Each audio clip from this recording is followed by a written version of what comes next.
Hello and welcome to India Market Open. It's the last day of the week and it looks rough, guys. Sea of red for global equity markets. The Dow, the Nasdaq, S&P sold off. Asia looks bad, and we are reporting that there has been an attack and Israel has retaliated to Iran, and that's not going to go down well, at least for equity markets or human beings. Not at all. You know, we saw that yesterday. The first crack came in when the first mention, unofficial mention of this attack came in, and now that it's finally happening. Confirmed.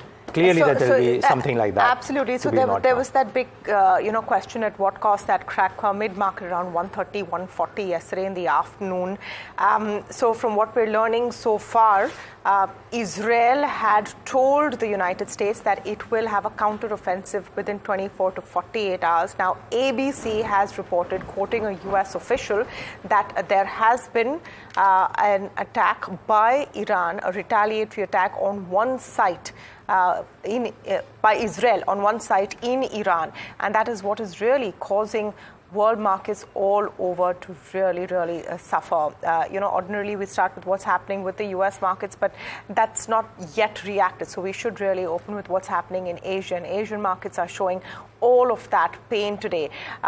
Honestly, even before this one big trigger, you were seeing a lot of trepidation. You had someone like Anil Kashkari come and say that Fed rate cuts are likely to happen only in 2025. That had bogged down the bonds, and now you have bonds at about 4.6 on the 10-year. But the point is, I mean, even if the US markets may not have reacted, the Dow futures currently are already showing that downtake. Yeah. So and implied Nifty 400 points. We could be so look at that, 1.37%, 500 points lower for the Dow. 21,700 on the Dow futures down, implied Nifty obviously down, and crude. Let's just quickly talk about crude before we get our guest in and get a sense of what's happening there. And crude has just been tumbling completely. You've seen the Brent really take a hit. Futures, actually, of course, a spike up, actually. This morning has been a spike up. So 4 days of a fall, and this morning, because of this, it's actually moved up. So, far from a tumble, actually, we've seen $90 a big barrel spike again, in the session today. And not surprising that this is the kind of news flow that will make crude go up. But I think let's get to the point. If we do, this is a sell-on rally for the Nifty. If we do get an opening closer to 21,700, which is what the implied Nifty is indicating to, it'd be very interesting to see if that gets bought into this morning. We've seen a struggle at 21,900. Till this morning, that was a key level of support. But from the way things are looking, I don't know whether an opening at 21,700 actually gets bought into. Crude is up, gold is up. Silver is up, and equities globally are down. Japan, of course, is reacting to its inflation data, so more local concerns. The only green, interestingly, guys, across Asia is China. That's trading marginally higher. So I don't know what's working for China this morning, apart from lip service to, I believe that's Russia and China doing lip service for Iran. But apart from that, it's looking tough. So just another point, and you're absolutely right. What I meant to say that was crude was jumping, just too many numbers and everyone trying to get all that information out. So crude is showing that nervousness. Gold is showing that nervousness.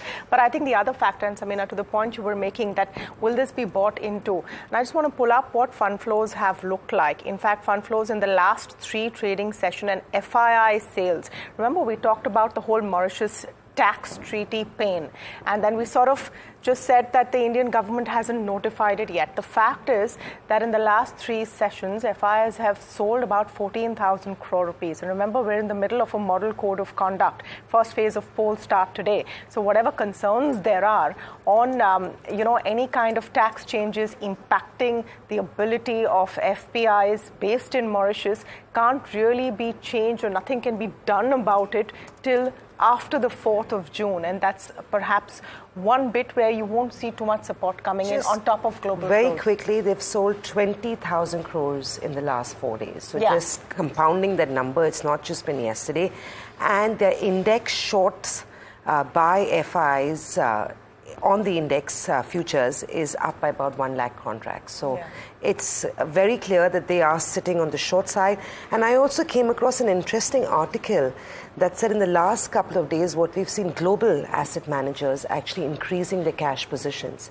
So if they're not selling short, the best case scenario is that up the cash numbers. So very clearly, there is a little bit of paranoia, and that's very obvious in terms of the cash positions held by some of these asset managers worldwide. So a lot of factors today, and just to add one more to it, is first phase of polls begins today. So domestically, that's also going to be one event to watch out for, and we'll just come quickly to why first phase is also important in a bit from now. The focus, of course, right now on what's happening globally. Yeah, most certainly. So, interestingly, that just that you mentioned that Alexander Wolf, head of Asia Investment Strategy at JP Morgan Private Bank, mentioned, not in context to what's happening in geopolitics, but that they remain convinced of the structural growth story in Indian equities, and long-term investors should be at least neutral relative to the benchmark and an overweight.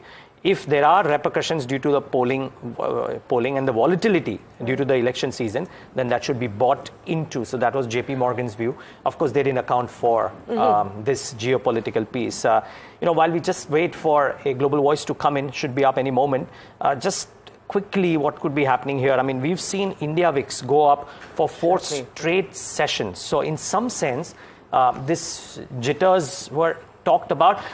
Monday morning, I remember me and Tamanna talking about this, that something makes us nervous about what's happening currently. We were at higher levels. Look at what's happened the last 4 days. There has been a bit of a pullback because these geopolitical worries at a point of time when valuations were what they were 4 days ago or 5 days ago meant that there could be a pullback, and we've seen a 3% pullback already.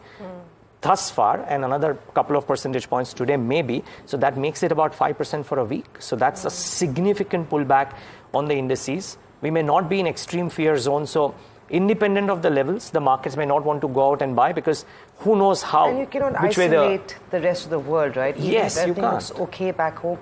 Talking about the WIX, the S&P 500 volatility index also is at record high, so highest level since October 2023. Yeah, it's looking wobbly.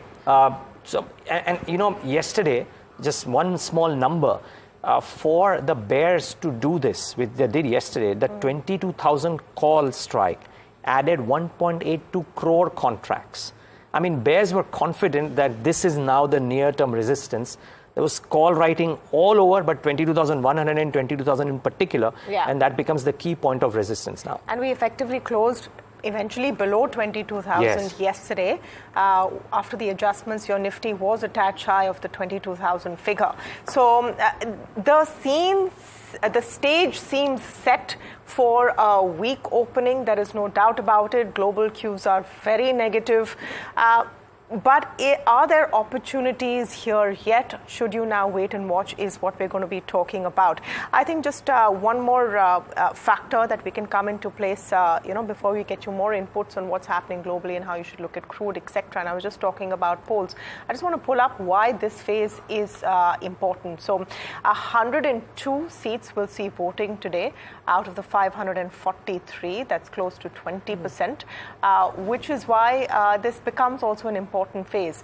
But politically, why it's also important is because all seats in Tamil Nadu go to polls today.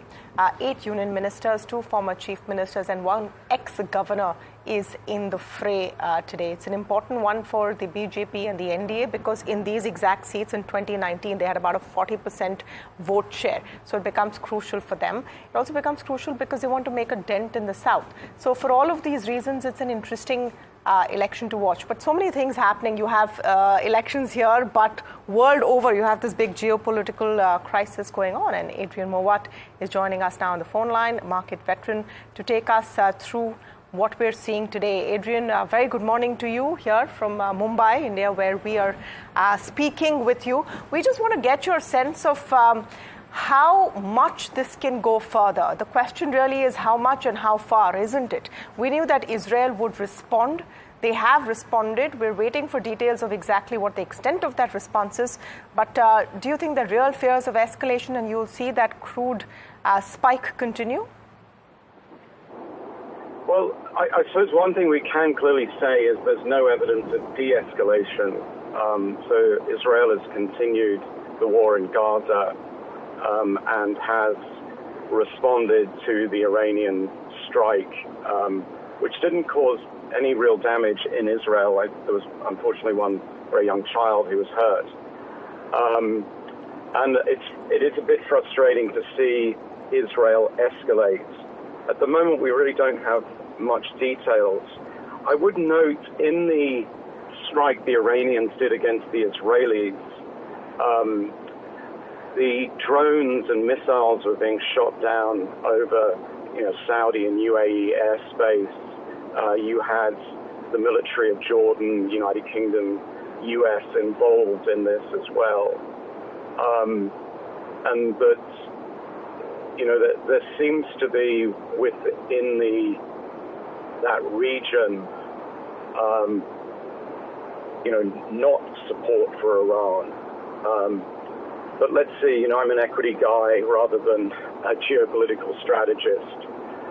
Generally the rules in the equity market are that geopolitics don't have a lasting impact. But, clearly short term, it's causing a spike in the oil price. We've got something else going on in the oil market which relates to sanctions against Venezuela because of the upcoming election. Although when you look at the broad oil market, it actually seems to be in reasonable surplus at this point in time. And the Saudis have been significant in holding back production.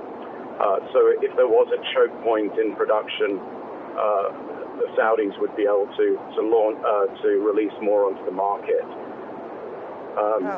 So I would suggest that it isn't going to have a lasting impact on capital markets. But it is happening at the same time as we've got U.S. retail sales data are very strong. The inflation number was above expectations. Adrian, we've now got. Oh, sorry. Right. Just a very quick, pointed question. Funds across the world are increasing their cash holdings. Equities are finding a reason to sell off. Fact remains it takes an average of 47 days for equity markets to recover after there's a conclusive winner of sorts in this war kind of situation. At this stage, are you using this opportunity to buy emerging markets like India?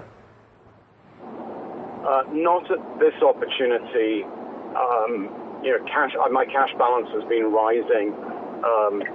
Just as markets have been strong and share prices have been hitting price targets. My focus is more on the U.S. bond market, and I think U.S. 10-year bond yields will test 5% again. And so you could get a sell-off that was similar to what we experienced in September, October 2023. And so that's been my main focus. Clearly what's going on here is adding to downside risk. I would also note that, the numbers out of TSMC, the big Taiwanese IT company, are a little bit disappointing, partly because of very weak smartphone sales. ASML's order booking for the most recent quarter was a bit weak, and so we're seeing the shine in the tech space come off. Stocks like Tesla are very weak. They're announcing a sort of 10% cut in their workforce. So we were probably due a correction, particularly in the more expensive tech names, and the catalyst for the correction is rising bond yields, less likely that the Fed will be cutting rates soon, and numbers being below what are now high expectations in that space. Throw on a bit of geopolitics, and you're probably going to get a bigger market correction.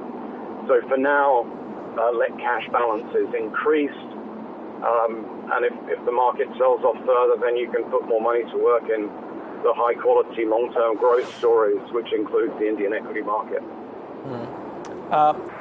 Adrian, just a no-brainer of a question, but suffice to say for now, geopolitics eclipses the rising yields as the bigger driver for the near-term volatility?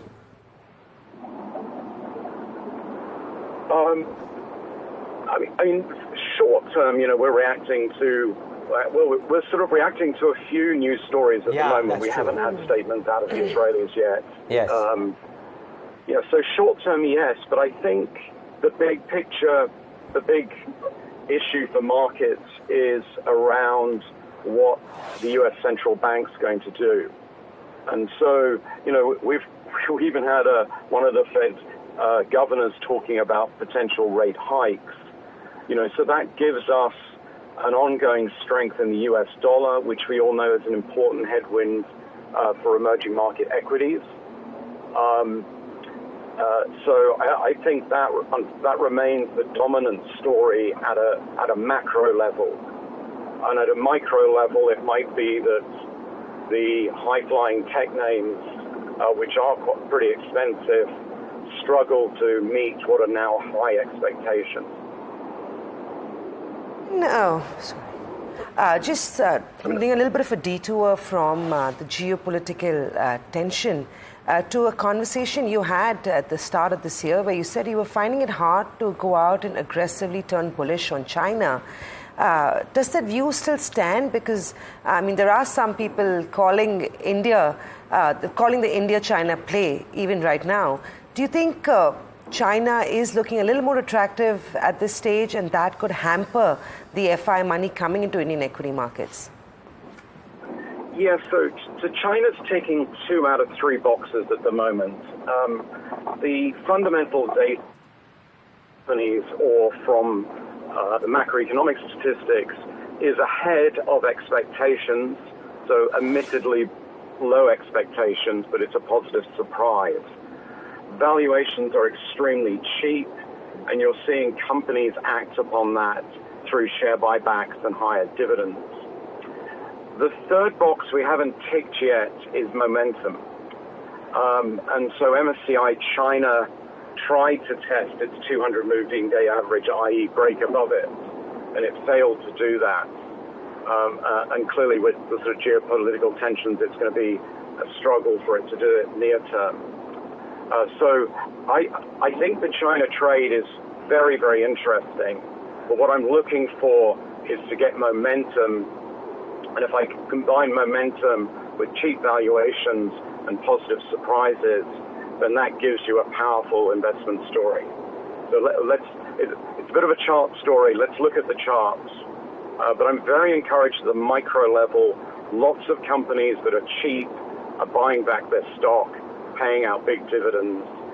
And that's the type of micro action that I'm looking for in a deep value market.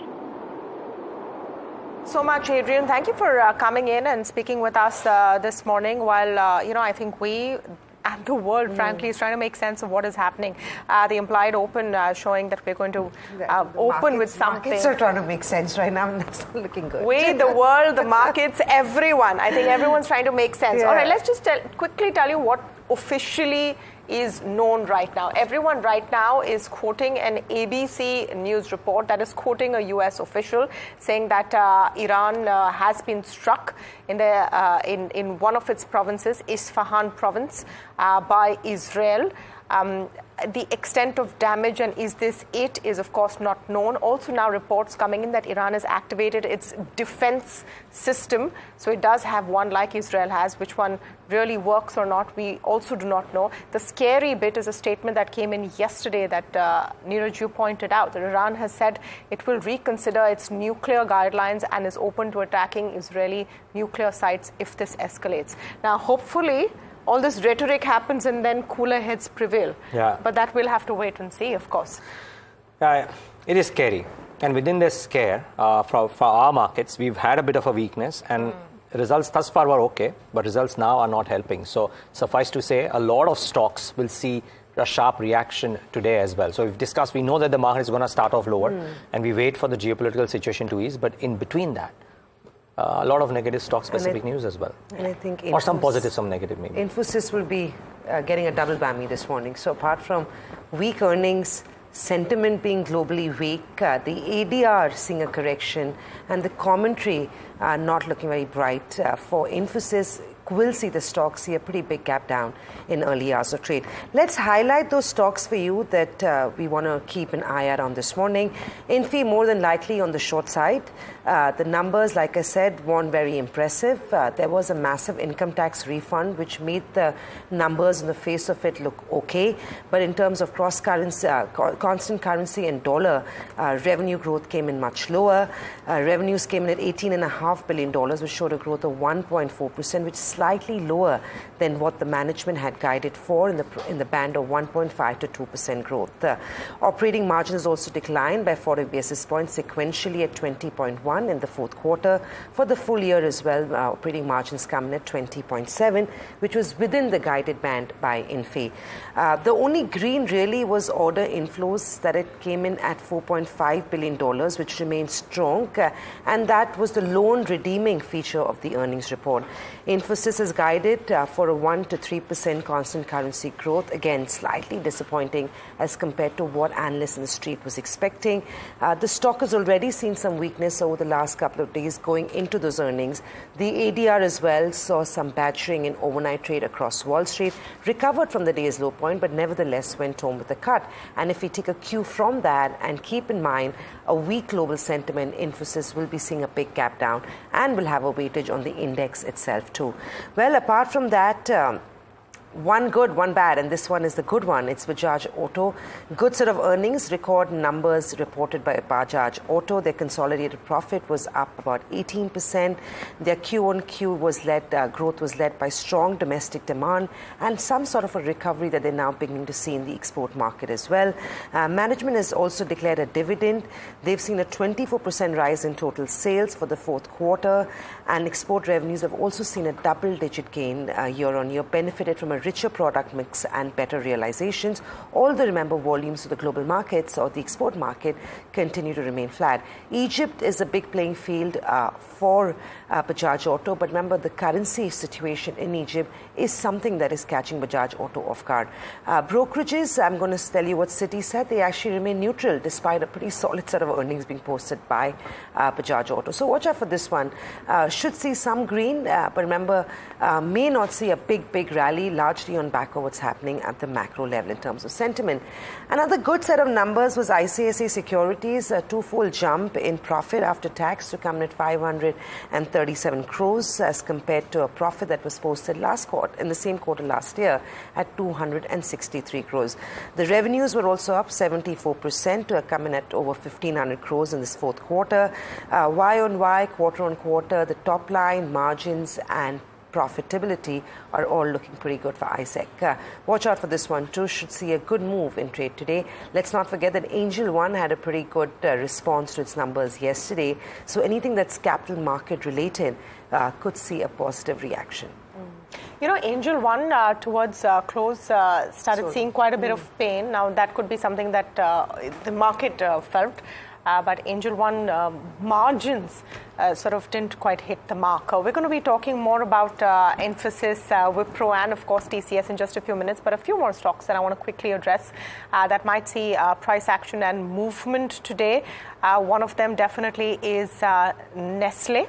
Nestle, simply because now you have the NCPCR, that's the National Child Protection Committee, coming in and asking FSSAI, that's the government body which gives permissions and clearances to food companies like Nestle, to give a report within 7 days on this survey which shows there's just too much sugar in baby food that Nestle sells in India. So that might see another day of negative impact on the stock. It was already 3.5% down. Quickly want to look at Vodafone Idea. On the first day, the FPO was subscribed 0.26 times. And most of it from institutional investors, relatively 0.61 times from institutional investors. Vodafone might see some price action today. You saw all of telecom doing very well in yesterday's trade as well. So Vodafone, Indus Towers is some of those counters that I would watch out for. Just another one which I thought was interesting was Landmark Cars. They came out with a business update, and their revenue for Q4 is at 8.2%, in line largely with what was expected.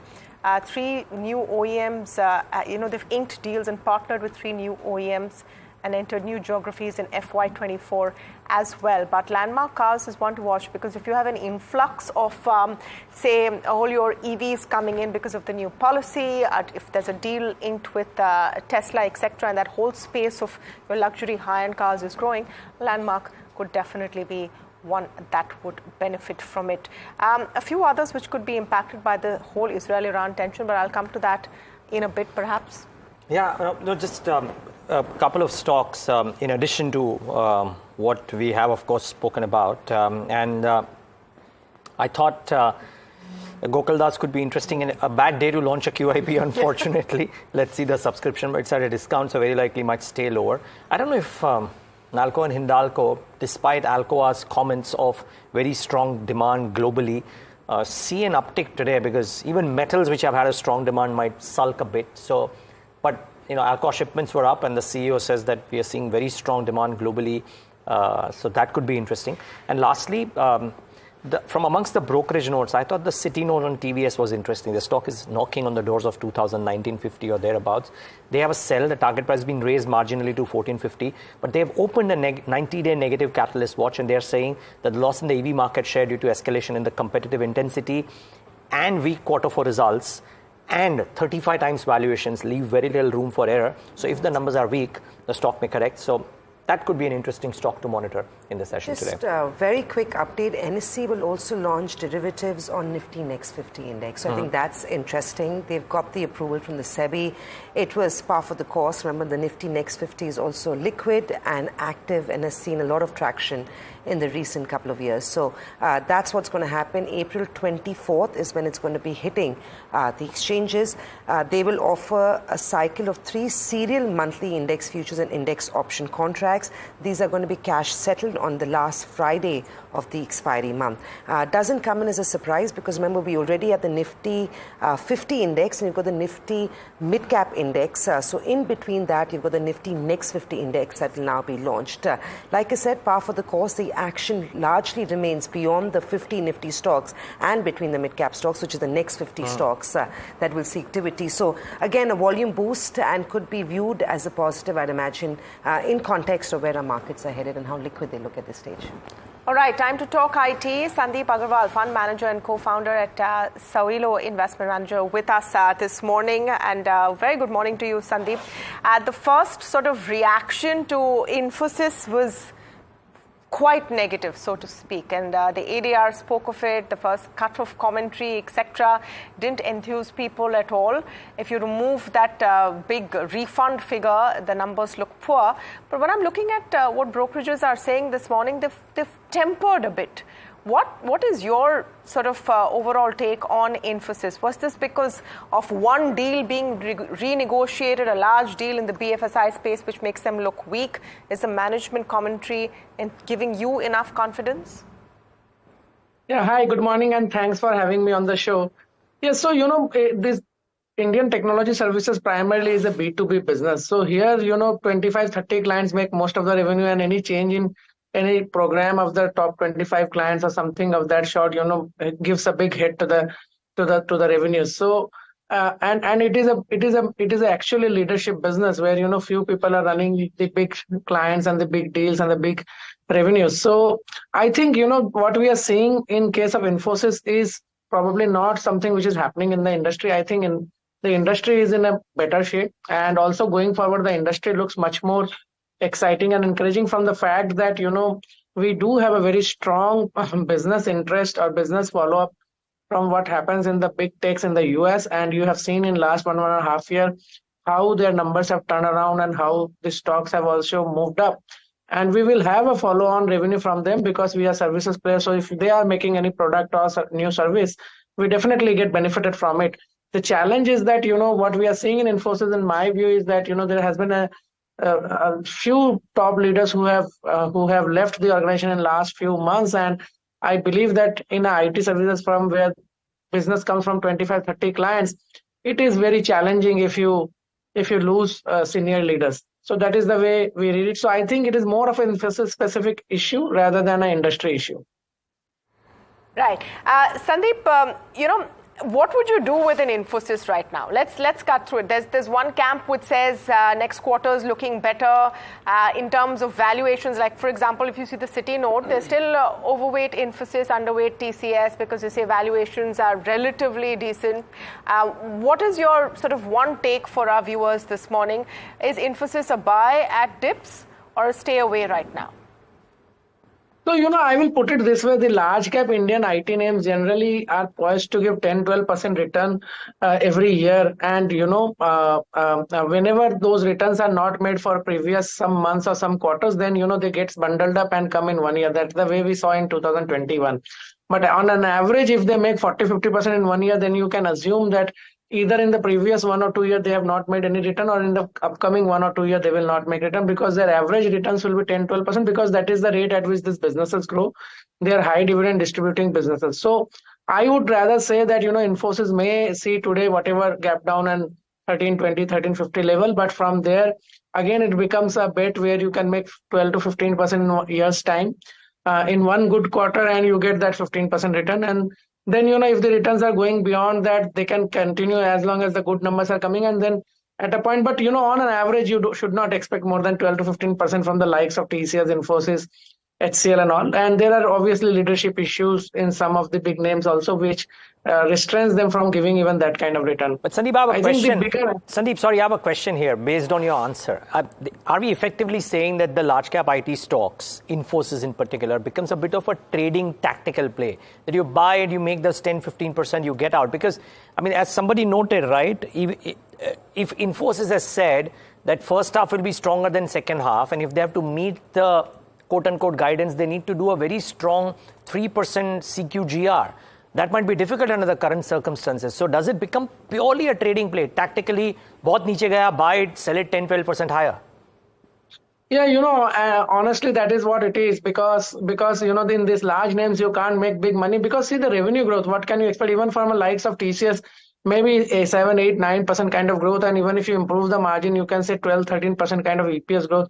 The multiples are already between 25 to 30 times. So whatever you will get as a return will be more or less commensurate with the earnings return. So earnings return, if it is restricted 12, 13%, you can at max make 15, 16%. So that is the story of the large cap. There is no big re-rating and there is no big revenue surprise growth, which can come the way it has come in 2021 for the names like Coforge and Mindtree and LTI. That cannot happen in this scale and this size. So I think that is a realistic expectation. So if someone is smart enough to hop in and hop out, it is great. But I think even from investment perspective, 10, 12, 13% annually, if you get, it is a good money, I think. Well, in this market, it's 10-20% is good money. I'd simply just buy the index if that was the option.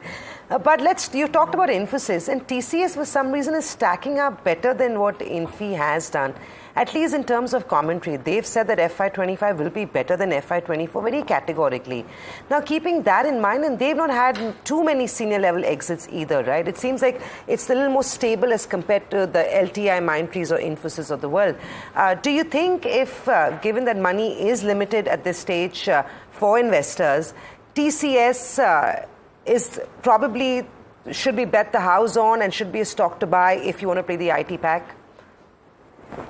So let me put it this way, in case of TCS, they have a very big advantage that they don't have to give quantitative guidance. They always give qualitative guidance. So, they have a lot of more leverage to, to be here and there a little bit. So no one is going to hold them because they are not giving explicit guidance. In case of Infosys, they give explicit guidance. So they have to always be more conservative and more careful. So that is one. Second, I would say that, yes, as you rightly said, that, TCS did not have a big exits in recent past, and that definitely helps in this kind of business. So I would say between the two today, if you look at the scenario, it looks like TCS will do better. And particularly when the attrition rates fall, if you see in the past also, whenever attrition rates have fallen sharply, TCS has always been big gainer, because the operating leverage for margins from their fall in attrition is much higher than the operating leverage which Infosys has when their attrition falls. So that is very important. And I think that is the reason you saw that 26% margin, and it can actually move up for TCS. So if that happens, then, their earnings growth could be superior to Infosys for at least next 1 year. Sandeep, what about a Wipro? Very quick response. After TCS is out, Infosys is out, what would you do with a Wipro this morning? So in case of Wipro, only investment argument is it is deep value. Other than that, there is no investment rationale, because leadership has never stabilized for a long time now. They have always underperformed, under-delivered. So very less, to comment about it. But only very attractive valuation, this 420, 440 level is where they become extremely attractive given the high dividend yield and all.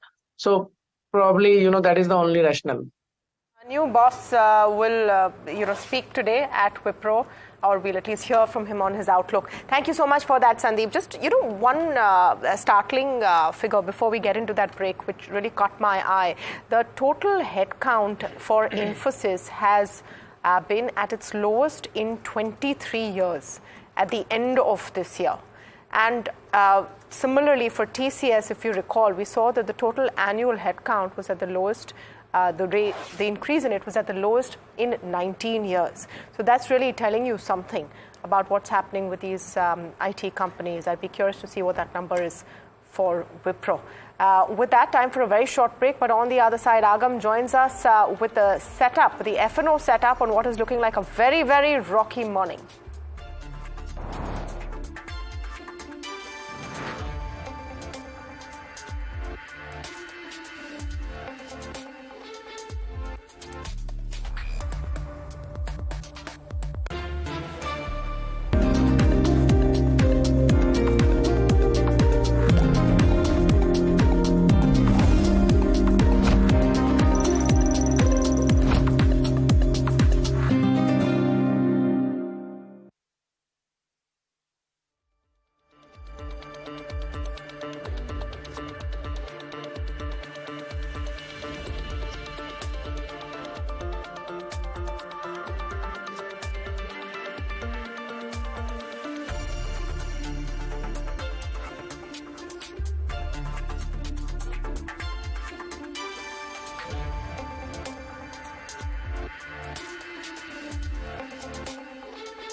Welcome back. This is India Market Open. I am Agam Vakil. Well, I'm going to take you through all that is happening in the futures and options space. And at the moment, we are looking at the benchmark indices taking a step back.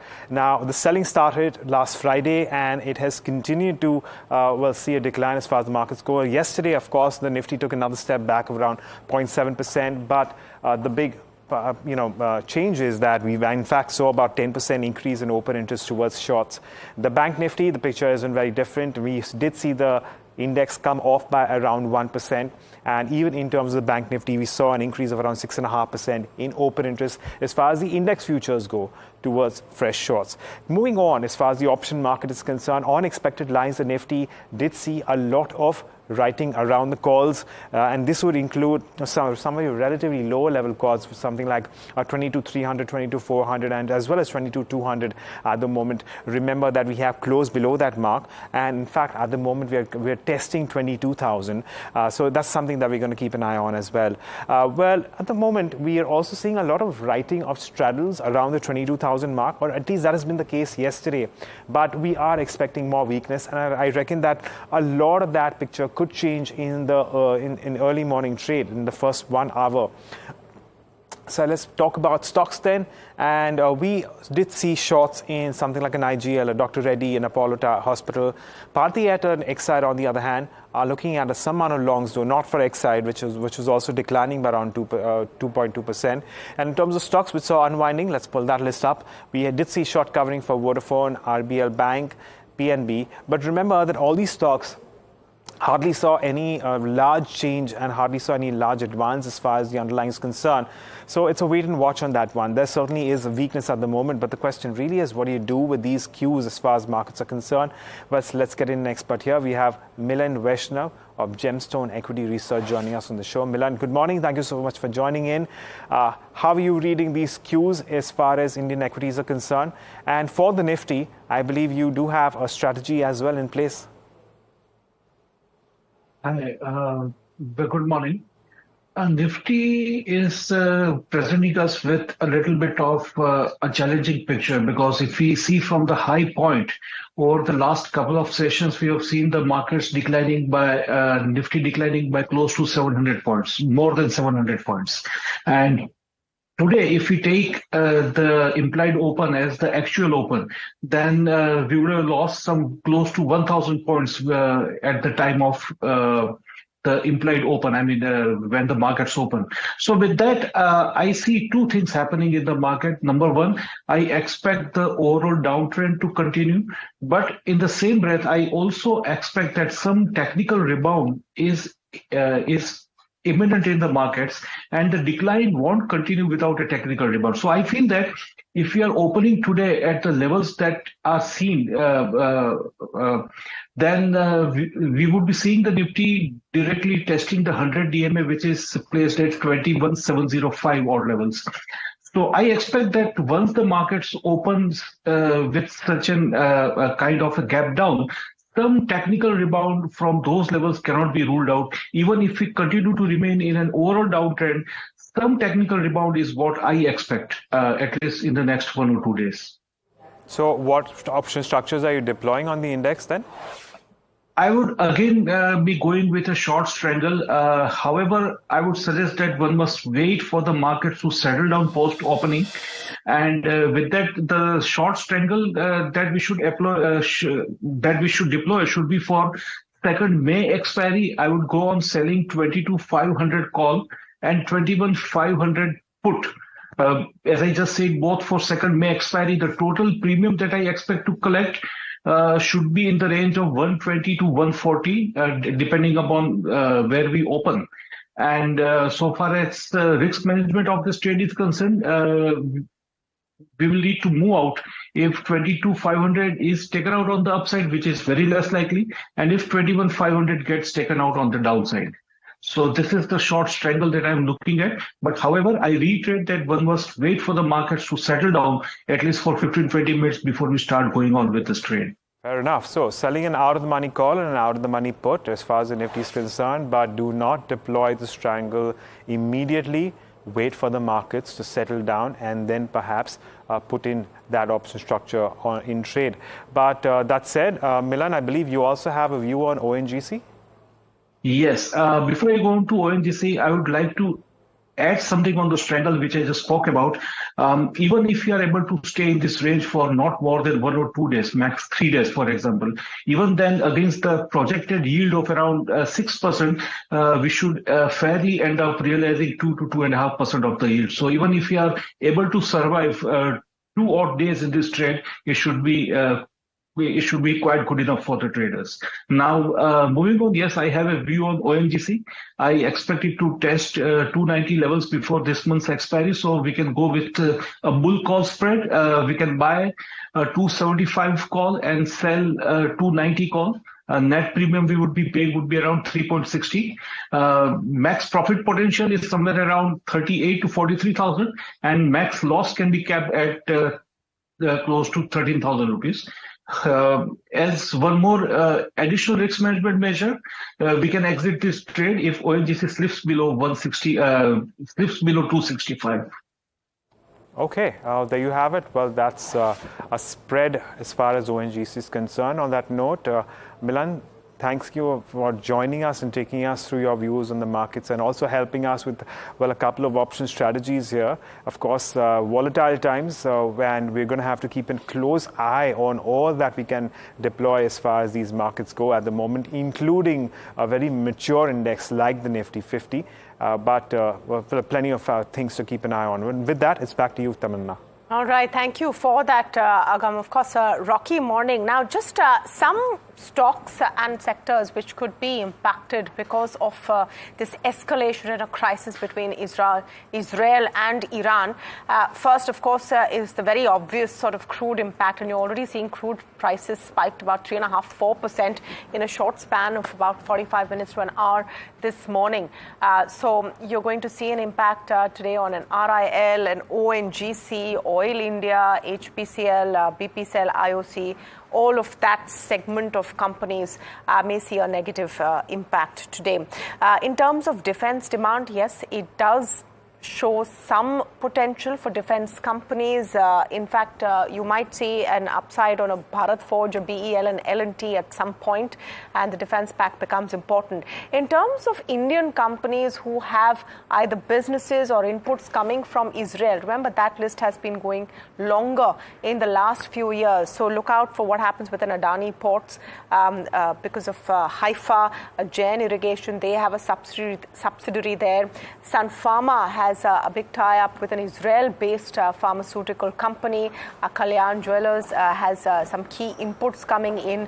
So you might see pain points there as well. So these are some hot spots, though overall I think you're going to see a pretty weak market this morning. Most certainly. The question is what to do post that weakness, and let's get that going. Kush Bora, founder of kushbora.com, on the technicals and the derivatives. Vinit Bulinchkar, head of research at Venture, on the fundamentals. Gentlemen, both of you, thanks so much for joining in. Not a very pretty morning to start off with, but Kush, the question is what post that? The implied open suggests that we'll start off lower. What can traders do post that? Bottom fishing, further shorts, or wait for the markets to show their hand during the course of the day? Sure. Hi, Niraj. First, a very good morning to you. Well, it depends, right? I mean, if you just accidentally also carried a few puts, then perhaps it's a fabulous morning. Yeah. But other than that, yes, I know what you mean. Look, typically these falls due to geopolitical tensions are sharp and short-lived. The only problem remains as to where do you pinpoint and where is the bottom formed. That's a similar setup that we are seeing happening here.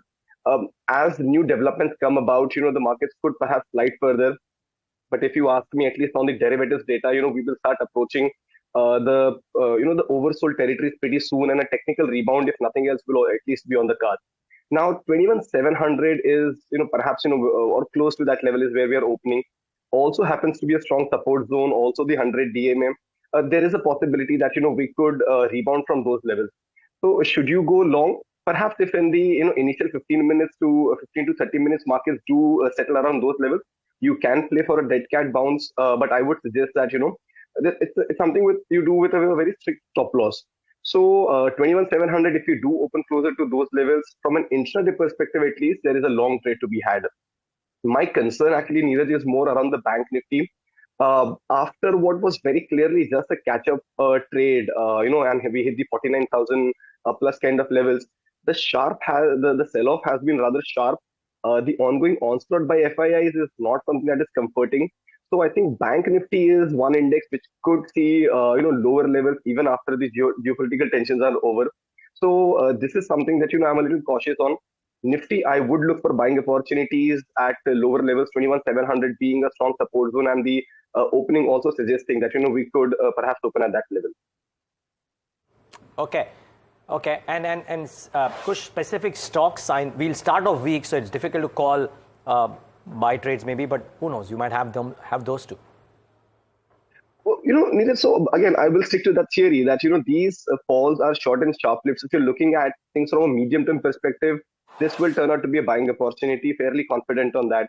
So, while, if I give you, which I will give a long trade today, and if the stop loss does get triggered, my confidence in that call will not get shaken. It's just that, perhaps from a technical perspective, that level would have been taken out. So that said, I have a buy call on JSW Energy. The entire power pack has been doing well, will continue to do well for me. Any kind of dip, especially because of these reasons that comes about, will be a buying opportunity. So JSW Energy, 655, 675 are the two targets that I'm looking at. 610 is my stop loss. From a short trade perspective, one trade that just keeps giving is Bajaj Finance. Now, if you see, we did see a bit of a run up during the end of the financial year, but even that's been given away. So I think Bajaj Finance is a stock that I have on my radar from a short perspective. April futures, short sell, 6,800, 6,725 are the targets. 6,975 is where I will keep my stop loss. Vineet, good morning. And we're all hoping for as good a morning as possible, honestly, considering all the factors here. Now, just, a call really on how you would play the day.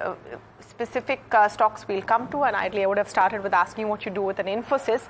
But on a day like today, would you wait for some time before you start building trades in this market? Is it a wait and watch kind of a situation, or do you see opportunity here?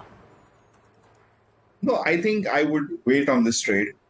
It's paramount to the fact that, we are having some very, very aggressive geopolitical situations being created in the West Asia. And also we need to take into cognizance the fact that, the global markets have sold off. We won't be trending against the global trend because this is purely an emotional kind of fall. And, the psychological barrier of 5,000 has been broken on the S&P. So I believe that, we are also at the crossroads of elections being around the corner.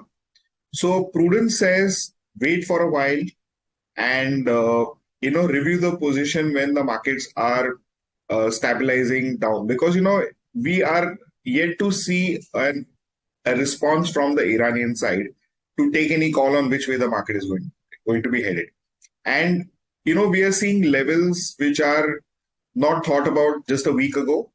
So I believe that the wait and watch is a better strategy rather than to catch a falling knife.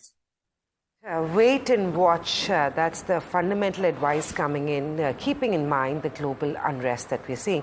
Kush, a couple of stocks that I want to get your view on. HAL, BDL, Mazgaon Dock, largely defense. A good expectation that we may see a 2 to 3% downtick in opening trade this morning. Does it become a buying opportunity for you for the month? Hi, Samina.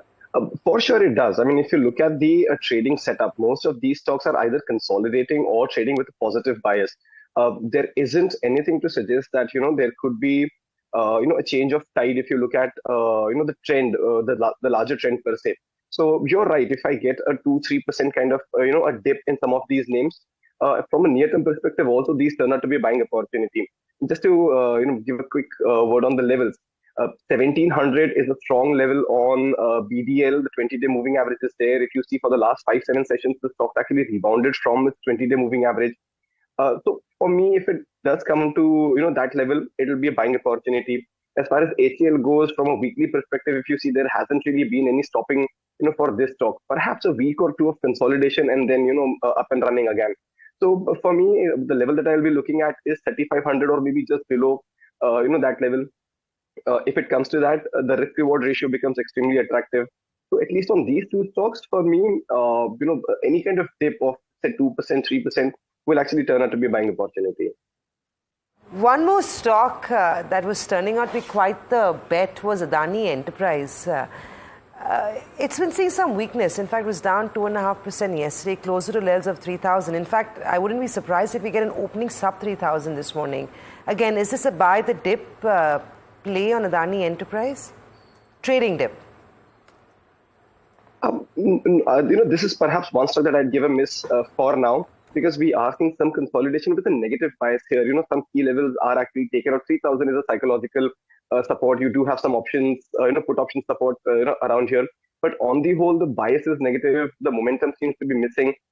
So for me, Adani Enterprises at the moment isn't really, a near-term buy. The two stocks that I have on my radar from the stable are actually Adani Ports and Adani Power. So these are the stocks that I'll have on my radar. Any kind of tip, I might look for trading opportunities here. All right. The other big story this morning is sort of getting drowned out in all this news of attacks and defense shields, etc. Of course, is IT and Infosys. Vineet, I'm keen to know your view. Were you disappointed with what you saw in the numbers yesterday, or do you think that there is an opportunity here to buy Infosys at its lows? What would be your take on Infosys? I think it was a result which was not expected by the evergreen bulls. But we have always been cautioning that, IT is a matured sector, and the US, your primary market is the US. And we've seen slowdown in the growth coming in from the US. That does not portend well for the software solutions industry as a whole. And, with the operating deleverage kicking in because you had flat growth, you had margin cut, and you're also looking at profits far lower, if you remove the other income. So I believe that the stock has been very volatile with its performance over the last few quarters, and I will not be surprised if this stock is down 3 to 5% today, or maybe even much lower than that. So my view is clearly stay away from this. The only sucker is that, there could possibly be a buyback announcement if the stock dips too much going out in the near future. Okay. Point well taken. Vineet, Vineet, one quick call here. Samina mentioned Adani Enterprises. Economy-linked stocks are taking it on the chin right now. Would that be a reason? I mean, what's your sense on the weakness seen in Adani Enterprises? So, very often, very honestly, if you see the price action for the last few weeks, it has underperformed the Nifty on the upside, and whenever the market is corrected, it is one of the leaders on the downside. So there is structural weakness in the price. Demand is not getting met at higher levels, and there could be a possibility that the stock goes down to around 2,900. If you remember, in the last 10 days, there was a dip to around 2,900 before the stock bounced back right to about 3,300 odd levels. So if that dip were to hold, then the sentiment would be arrested on the fall. But otherwise, I think it could head a little lower also. So fundamentally, we are quite positive on the entire story. But there could be a short-term trade which is moving in line with the market, and slight weakness in the price action. So little aggressive negativity on the downside. Quick break. We'll be back in time for pre-open rates. Expect a bit of pain in pre-open rates and on market opening. But the question is, what do you do with this? Is there an opportunity? Do you sit it out? Which are the sectors and stocks that you should pick? We're coming back with all of that after this short break.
All right, back with India Market Open right here on NDTV Profit. Let's get in a specific conversation on autos. A minute and a half left for the markets to kickstart.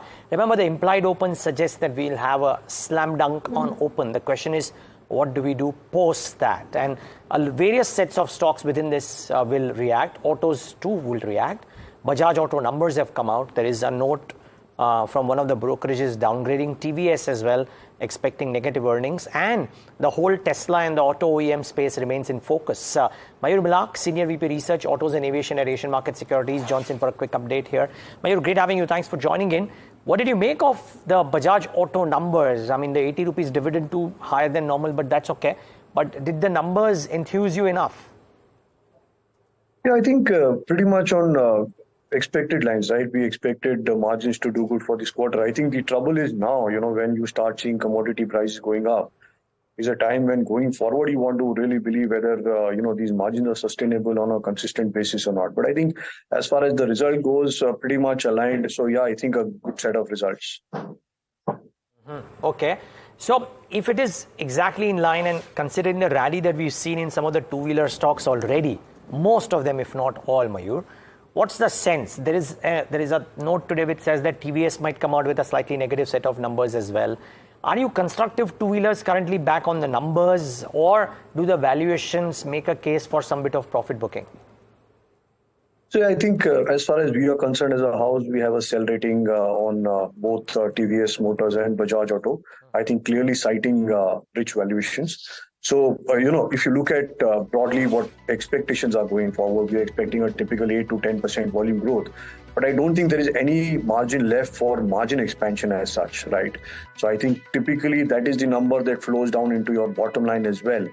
I think the trouble here is more to do with what is really at the inventory level. So I think when we did a channel check with dealers, what we got to really know is that, vis-a-vis YOY March over previous March, inventory in the system is higher by about 8-10 days. So that clearly tells you that retails have been a tad lower than the dispatches that these companies have done to their dealers. The momentum is good, but I don't see a very strong growth going forward from where we are standing at this point. Mayur, that's of course the word coming in the two-wheelers, and we get your point. Of course, the upside from here on looks limited. I don't know whether you track battery companies. Do you track the Maharaja and Exides of the world? No, we do not have official coverage on that. No official coverage, so it'd be difficult to have a view on those, right? Yeah. But right. Apart from two-wheelers, if we go into auto companies, the Tata Motors case in point, how are you placing yourself on these companies ahead of earnings? So I think, we've seen a fabulous last 18 months for all auto OEs as such. At this point, as a strategy, we are promoting auto hanks over auto OE names. I think, when you are in a zone where your commodity starts coming and hitting you, since the auto hanks usually have a pass-on arrangement, their margins are not really as such at peril. But we will really have to see whether these guys are in a position to really pass on this entire jump in commodity and the chaos that is happening. We don't look at great exports at this point because, of the global turmoil that is really happening around. So, yeah, you have to fall back on domestic growth. Domestic growth looks okay, but I'm not too sure as far as the margin expansion is concerned. So our concern really on valuations are that it's a known story. It is in the price. It is not a bad idea to really book some profits out of most of these names. Mayur, just, your take on the whole EV focus, EV push. There's a new policy which will allow imports of electric vehicles into India. Musk is going to be visiting in the next couple of days, and we might see some clarity on Tesla's presence in India going forward. I just want to get your sense as someone who tracks the space on whether this is really going to be a positive for some of the auto anch players that have already risen in anticipation, your Motherson, Sona, BLW, your Varroc, etc. Do you see a play here? I think, as I said, fairly yes. I think as these guys come in, the advantage really stands to the auto hanks who are largely, EV ready. I think the story here is more about offering a better kit per vehicle. So yes, I think the names that you pointed out really already are in that zone, where with more and more EVs gradually coming in, these should be the prime beneficiaries of the same. I don't see this as a near-term FY25 story. I think this is more beyond of FY26. But yes, I think if you're looking at from a 2 to 3 year horizon, most of these names will make a lot of sense to have in your portfolio. Okay, Mayur, we'll leave it at that. Thank you so much for taking the time out and giving us that very quick perspective. Really appreciate your time. Well, that's the long and short around autos. But Vineet Bulinjkar,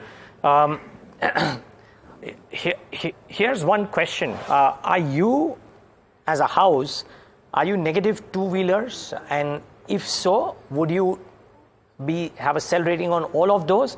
Or would Hero be a contrarian because of the valuations? So we are not bearish on two-wheelers. I'm personally bullish on two-wheelers. And if you see Bajaj Auto numbers, let's not focus on the margins and the commodity price trend and all that. They've clocked their highest ever export growth after nearly 8 to 10 quarters. So that is telling you that the volumes are coming back. The growth is happening. And this is happening notwithstanding the political turmoil that is playing out in the Middle East. So that to me is a very positive cue.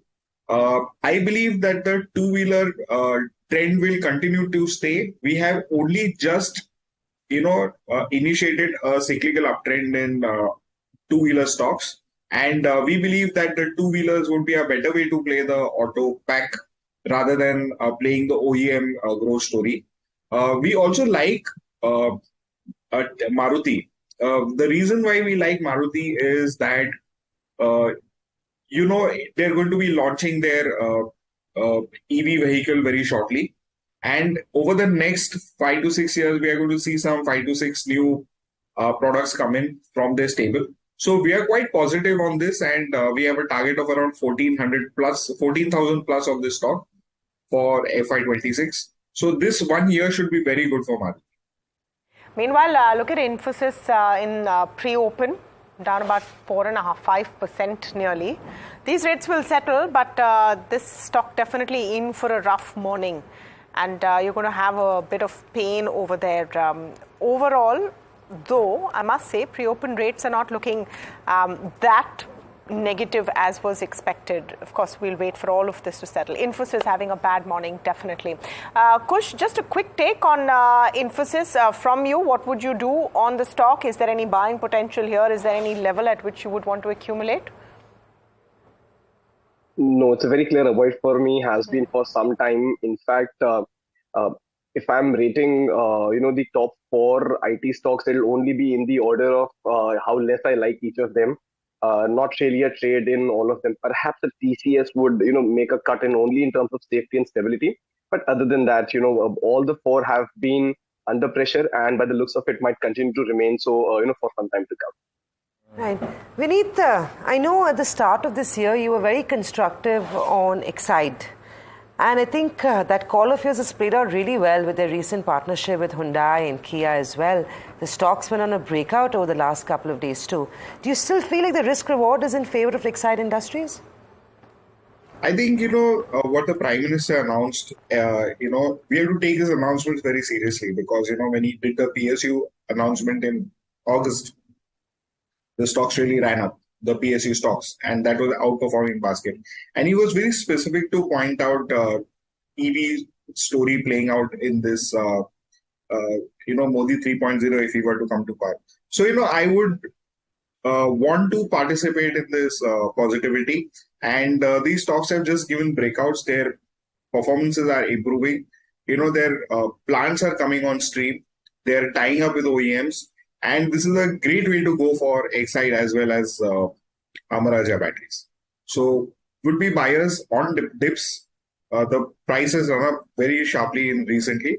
But definitely any consolidation would be where we would be looking to add quantities out here. Okay. The pre-open rates have settled and to the point that I think Tamanna and Samina were making. Just look at the pre-open session for pre-open rates for a moment. The implied open was way, way lower. I think we're about 134 points. This could have been any normal day. And I think there's a lot of news flow, so difficult to figure out what chatter to believe, what not. But some official agencies are putting out that maybe, just maybe, it's not a false alarm or a conflict in the truest sense thus far. Is that something that is impacting Asia as well? We should bring it up, but let's wait and watch for that. Asia is still looking bad. And if you can get the dollar rupee, because that will give you an indication of risk on or risk off trade. If we can get the dollar rupee pair on our screen, we'll get an idea of how the currency markets, remember, they're usually the first ones to react to any sort of global, activity. It's actually flat on the dollar rupee pair. So it doesn't seem like the markets are taking into the chin, but Asian markets still remain extremely weak. Most of Asia is lower. In fact, China as well has now slipped into the red, which was the market that was the only one, the green, is now trading weaker. So while there has been the back and forth from news agencies of whether or not this was a false alarm or not. Just to come in on what exactly that back and forth is, and remember, this is the fog of war. So what you're going to have is big claims from anyone who's conducted a missile strike saying it was very effective, and the other side saying nothing happened. So Iran has now said, as per Al Jazeera, that their air defenses brought down 3 drones over Isfahan. Remember, the first report was that the Israeli counterattack or attack was on Isfahan. Iran says their defense of shields have brought it down. Now there's a Reuters flash that Niraj has just sent saying Iranian officials say there was no missile attack on Iran. The explosion heard in Isfahan was a result of the activation of Iran's air defense system. There is also one line of the Israeli military saying that the warning sirens that sounded early was actually a false alarm. Is this an attempt to calm tempers down, to de-escalate is the question? Also, just very quickly, while Iran is saying all that, they have still closed out the airspace and they've asked people to leave the airport. So while they are saying that this may not have been an attack from Israel, there were reports this morning where the US officials have said that there were attacks from Israel. So for now, a lot of back and forth, markets taking it in their... That's what happens. Everyone wants to say it's not too bad. They want to appear brave. They're saying we are okay, no one's attacked us for a change. Correct. But let's go back to market action, and that's pretty much what we should be tracking. We are 5 minutes out from market opening. Mika, as always, is standing by with what brokerages have on their radar this morning. Mika, what do we have? Yes, so up first we have Morgan Stanley, which has maintained an overweight rating on HDFC Life post its earning, but cuts the target to 745 rupees, which still implies a 23% upside. Now, it's trimmed forecast based on 2 factors. One is that the value for new business margins missed the brokerage estimates due to the product mix. And second is the FY25 guidance was healthy but relatively conservative versus the previous years. Now, they've cut the FY25 and 26 value for new business estimates by 8%. And they expect the annual premium equivalent growth of 16% and 17% VNB growth each for FY25 to 26. And in terms of stock performance, they expect the stock performance to be muted in the near term, but see an upside for HDFC Life from a 1-year perspective. And then we have Motilal Oswal, which has maintained a buy rating on Angel One at a 4,200 target, which implies a 50% upside. Now, the strong Q4 results was mainly led by the surge in orders. They've raised their FY25 and 26 estimates by 6 to 8%, factoring the business scale up post the 1,500 crore fundraise that the company did. However, they've cut the EBITDA margin estimates, and this is mainly because of the 5-year IPL sponsorship. So, with expenses, they've cut the margins. However, they do say that the sponsorship will help the company penetrate further in tier 3 and 4 cities. And lastly, the new segments like loan distribution, fixed income product distribution will scale up in the near term, with the AMC and the wealth management business revenue contribution coming over the long term. Right. Thank you, Mika. That's a whole bunch of stocks that are on our radar this morning. Vineet, you want to comment on Angel One, 360, ICICI Securities, sort of mixed bag in terms of earnings. ISEC has done okay. Angel One margins, of course, were under pressure, but it could be part of strategy where they want to gain market share and then, of course, look at profitability. But capital market players, anything that still looks constructive in today's trade? I think Angel One have got their act quite well figured out, though it's already there in the price. But, I would be a buyer of the stock on declines. ICICI Securities, it's a continuum story. And that's what we like about these broking plays. And when there is volatility in the system, you have volumes go up, brokerages go up. So, overall, a volatile environment should be very good for brokerages. So, if Q1 is volatile, I think they will continue to report better numbers. Anand Rathi, to my mind, is fairly overpriced. Although we like the company, great story, great 35% kind of growth they managed. But, now they've also tempered down their earnings. They're talking about, we think they can grow at about 21%. And that clearly, we think that Anand Rathi is distinctly overvalued in the wealth business. Okay. Well, 1 minute, 20 seconds left. With the settled levels at which the pre-open is settled, Kush, I'm inclined to ask you, what would be your top trading call for the day today? I'm looking at an M&M. So that's a stock that I have on my radar. Perhaps any kind of dip, and that can be considered as a buying opportunity. So Mahindra and Mahindra. Okay, so Mahindra, Kush, you just want to lay out the levels for us. It's at 2034 on the spot. What levels are you buying? What's the stop loss and what's the target? I'd be looking at a target of about 2100, and once that is taken out, 2150 also on the card. And from a stop loss perspective, 1980 is the level that I'll look for. Okay, remember viewers, these are spot rates that Kush Bora is talking about, but 2100 is the initial target. The risk reward in your favor if indeed M&M tends to do well. Well, it's interesting. It's a long call coming in. By the way, Infosys has not corrected as badly as one thought it would, as the ADR in the initial few hours was showing yesterday as well. So in some sense, this 2.5% gash on Infi will come up on your screen in a moment, is not looking all that bad, and pretty interesting to see how it behaves during the course of the day. Actually, let's just get it on open once the market starts, because it's just seconds away from the start this morning, and very interesting to see how it shapes up in the first 10-15 minutes of trade. The open will be a red, maybe not a deep gash. Actually, not a deep gash. 0.73% could be any given day. 21,829. It does bring those puts around these levels into question, but let's wait and watch how it unravels. Bring up the mid cap and the small cap indices and bring up Nifty IT for you as well, and let's see what's happening to those two. Mid cap index about 1% lower, typical of a high beta index. Small caps about 1% lower. Wonder if IT is cracking. Well, about 1% lower. So with the Sensex being 0.8, IT is actually in line. Bring up the heat map and let's see. A lot more red, very little green, I presume. ONGC, a bit of a defensive bent. Reddy, Cipla, Apollo. You get the nature of the market. There's not too much happening there. ONGC, you could argue, upstream oil companies could do well, and maybe that's the reason. But look at the high beta pocket. OMC is clearly down. HDFC Life reacting to the brokerage verdict on the stock.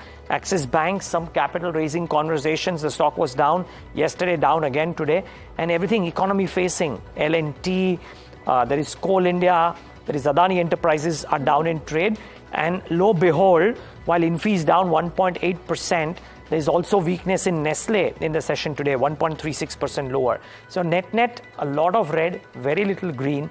ONGC is the bright spot in an otherwise very, very dull market, but we contained Tamanna.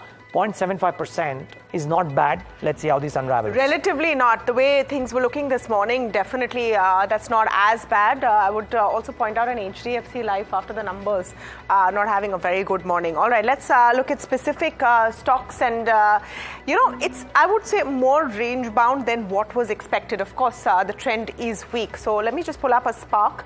And this is one stock which has consistently suffered over the last several sessions. You're seeing that pain, sustained weakness. So Spark's clinical trial of a key Parkinson's drug had to be suspended. Their first cut of the results showed that it wasn't really giving the results that they expected. They suspended that trial, and you've seen a consistent downtrend ever since. That continues. Nestle, again, another stock that has been in the news for all the wrong reasons, is 1.5% down today as well. Vodafone, the FPO is still very much on. And you are seeing maybe some of that interest and excitement come off on a Vodafone. Could be a broader weak trend as well, but the kind of boost you saw because of marquee names coming in doesn't seem to have sustained, at least on market opening. Let's just quickly look at landmark cars. That's something that we had pointed out. Business updates were fairly positive, and would be interesting to see if that has really been rewarded in the markets this morning. So landmark cars and ICICI Sec, if we can pull up, landmark cars down about 1%. ISEC, decent results, frankly, not bad at all. But that stock barely 1% up. So I would say cautious trade today, but some support coming in despite very, very negative geopolitical cues this morning, Samina. That's pretty much for the markets. It's interesting. Nestle, Bajaj Auto, all those heavyweights are seeing some selling pressure. Across the broader markets, TV18 reported earnings. Numbers were better than what the street was expecting. The stock reaction is negative. The counter is seeing a cut of nearly 4% as we see it. Network 18 as well is down about 3.5% to 4%. So TV18 group companies down 3 to 4% on back of earnings. Along with that, you've got Interglobe Aviation that is seeing some pressure. This is largely on back of higher crude prices, higher jet fuel costs impacts aviation counters, and on back of that, Interglobe is seeing a 3% cut on earnings. You've also got OMCs that are under pressure. So BPCL, HPCL, and IOC, which had a dream run yesterday on back of crude prices inching lower, are seeing selling pressure this morning. So giving up all their gains from yesterday, largely on back of the fact that crude has seen a 3% spike as we see it. Well, I believe there is some reports. Iran officials say that strike hit the military base. So again, the news flow keeps going back and forth. Airbase has been hit. So while Al Jazeera had reported this morning that just a few minutes ago that those news reports were a false alarm, Iran now saying that they have been hit by Israel. May impact the markets. If we can get the Nifty up, it'd be interesting to see if there is a knee-jerk reaction playing out. Remember, Asian markets are deeply in the red. The Nifty is also sub 21,900, which is a key level of support. If we can get the chart on the screen, it should be helpful to see how much weakness has come in the last couple of minutes. But it's not looking good. I don't think any sort of commentary is going to turn the sentiment on the street from negative to positive. At best, you will have traders on the sidelines. At worst, you will see selling pressure intensifying. But coming back to stocks, rail stocks are seeing some pressure.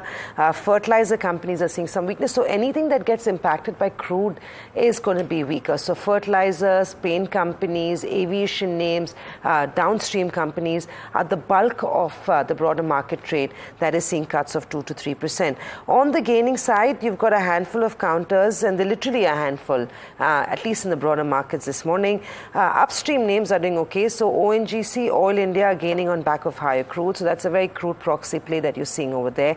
Apart from that, Cochin Shipyard is looking okay. 361, which had a good day of trade yesterday, seeing some buying emerging in trade this morning as well. ISEC is trading flat, but guys, I mean, the biggest gain in the broader markets this morning is Avenue Supermart, but the gain is only 3%. So I think that just goes to show you the intensity of the negative sentiment on the street, because we're used to seeing days where stocks like in HAL, BDL, and Exide are up 14-15%.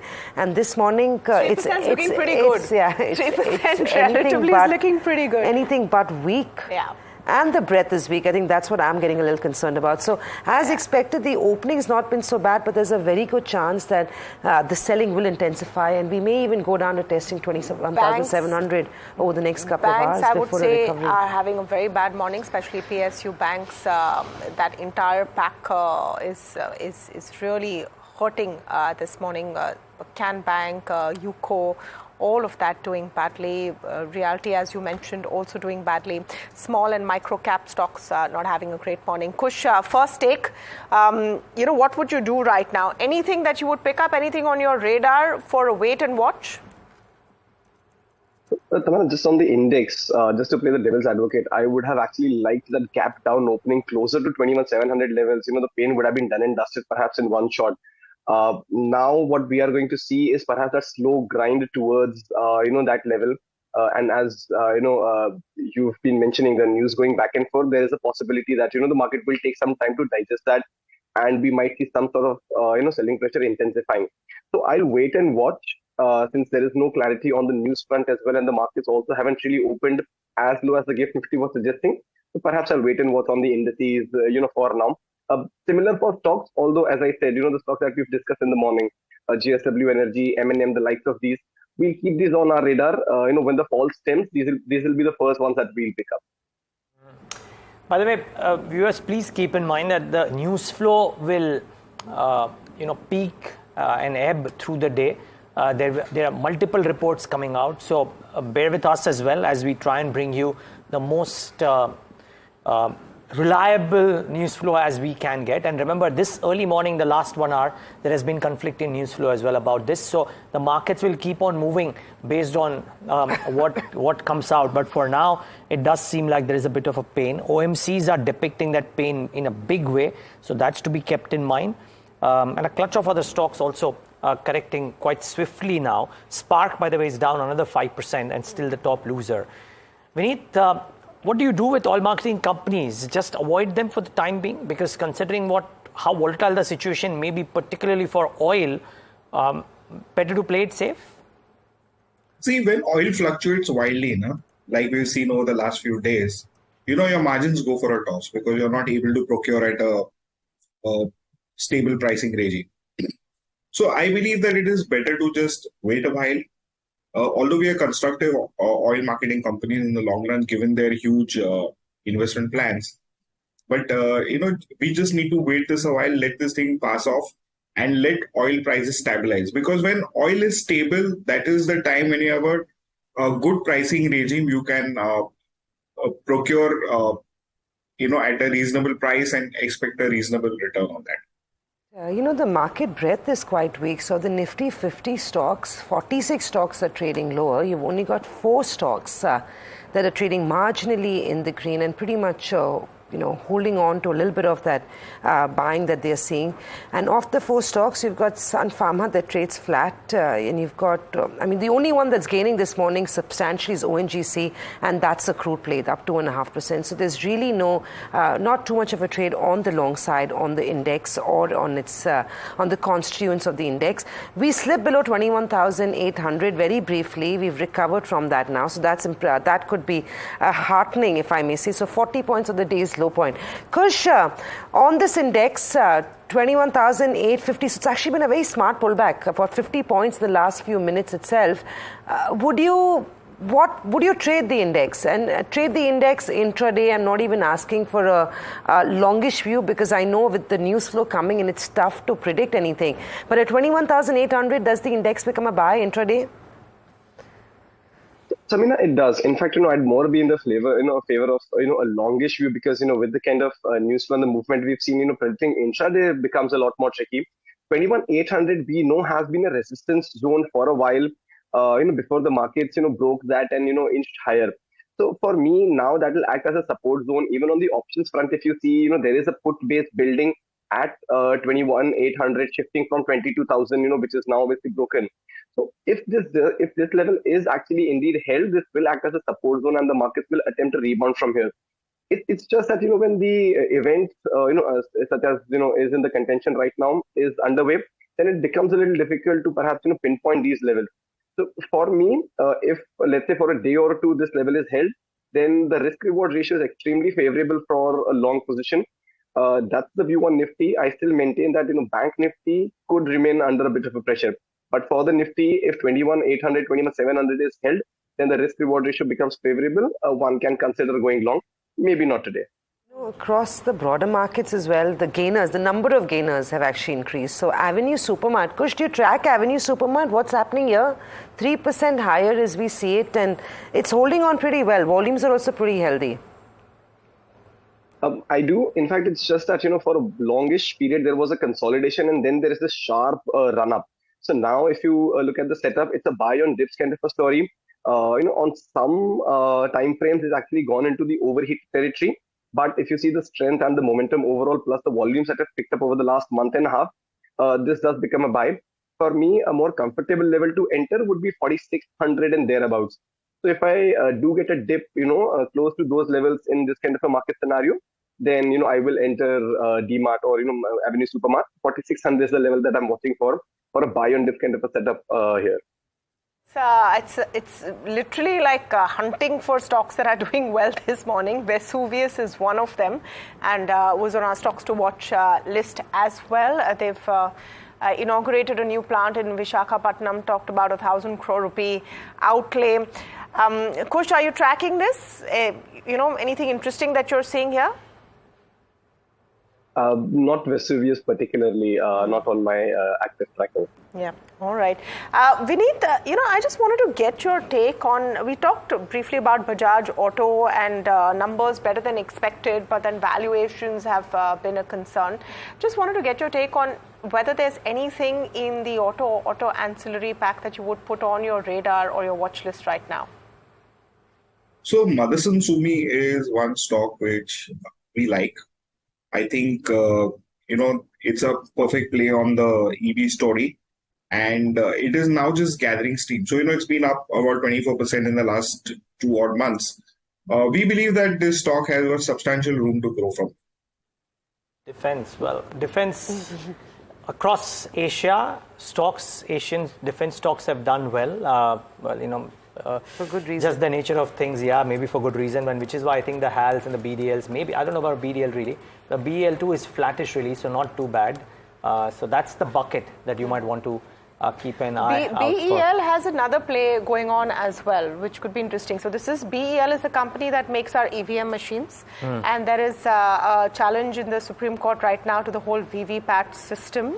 They want VVPAT to be there 100% in all votes. That would be negative for BEL because they'll have to go back and reconfigure everything, and the polls are on. BEL has a whole different play going on right now, though of course it is a defense play as well. And I wonder if the other defense companies are actually doing well. So maybe pull up a Zentech, maybe pull up a Paras Defense, and just see if some of those are holding out marginally, if you will.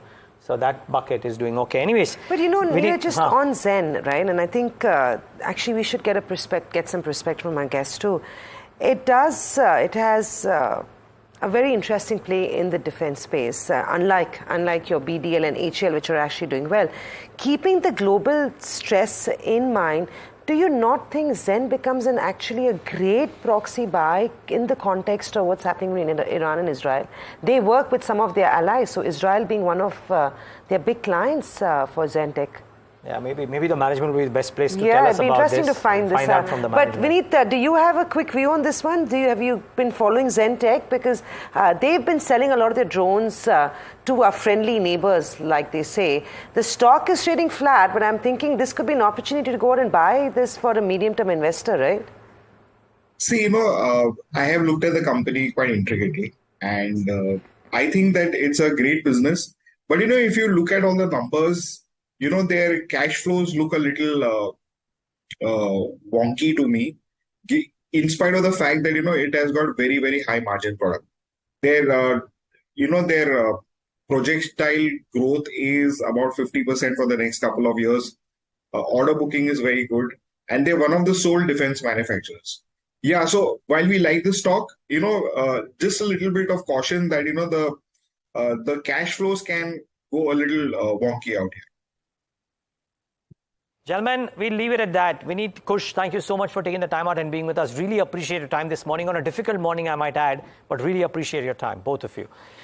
Okay, well, while all of this is happening, a quick focus. Telecom remains a story that we should keep an eye out for, primarily because of a large FPO on, but lots beyond it as well, because what Vodafone could do will have an impact on some of the others too. Balaji Subramanian, he's Vice President Research at IFL Securities and tracks, amongst other things, telecom very closely, joins us right now on the show. Balaji, good having you. Thanks for taking time out.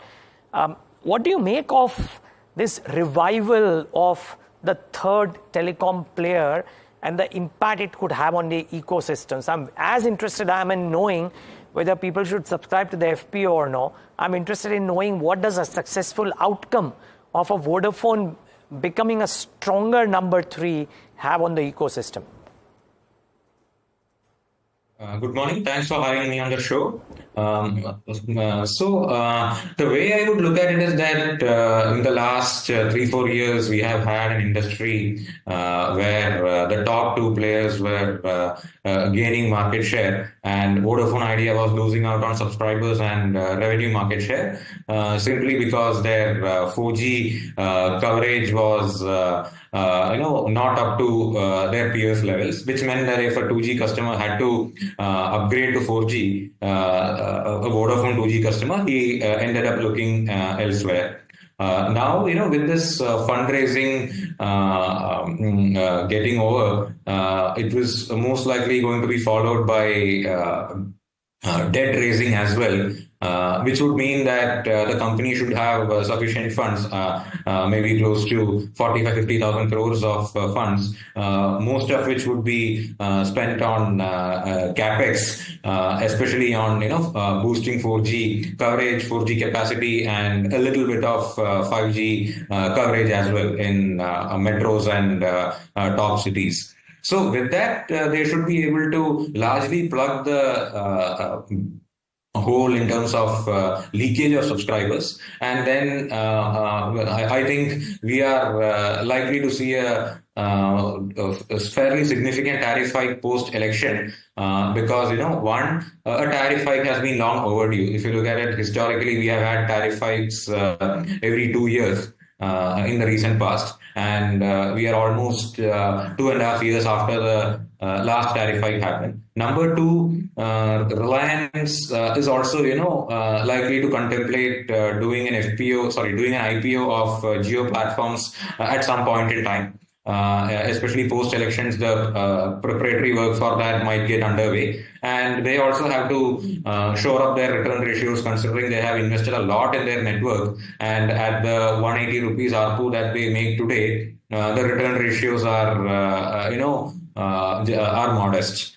So a factor. So you are going to see probably a pretty decent increase in ARPU. As well as Vodafone plugging its subscriber loss, which should improve its financials fairly substantially. And for the other two players, they will also benefit from broad-based tariff hikes, even though, at the margin, they may not gain market share at the rate that they were gaining. So I don't see the other two seeing any weakness in market share going forward, despite more competitive Vodafone. But at least, if they were to reach something like a 46-47% market share earlier, they would probably, top out at 44-45%. But that should more or less get compensated by the tariff hikes that we are likely to see in the next 3 years. Mr. Subramanian, Tamanna here. I was just curious about your blue sky target price at about 19 rupees. And when you say that Vodafone will be able to plug the holes in its subscriber base, will be able to expand, how is all of that going to happen with the amount of money they will have for expansion? 12,750 crores is what they're putting aside for their 4G, 5G expansion. The question is, are they too late to the party and with not enough ammunition? So I wouldn't say that they are short of ammunition. So the 12,750 crores that is mentioned in the FPO prospectus, that largely relates to the use of proceeds from the FPO. So that is only one part of the story, because as I was mentioning, that is just one of the ways of utilizing the 18,000 crore funds that they are raising through FPO. Then, as we know, they are already getting another 2,000 crores from promoter Aditya Birla Group. And as I said, there will be another, there is likely to be a debt raising round as well. Which means, between all this, as I was mentioning in my opening remarks, they are likely to have somewhere between 45 to 50,000 crores of fresh capital. A lion's share of that will go towards capex. So that amount. That assumes that there will be supreme response to their FPO. Day one doesn't seem like it. That their debt aspirations will be fully subscribed, etc. So I'm just wondering how much of this is an assumption, how much of this can really play out in terms of how much Vodafone has already lost out in terms of market share?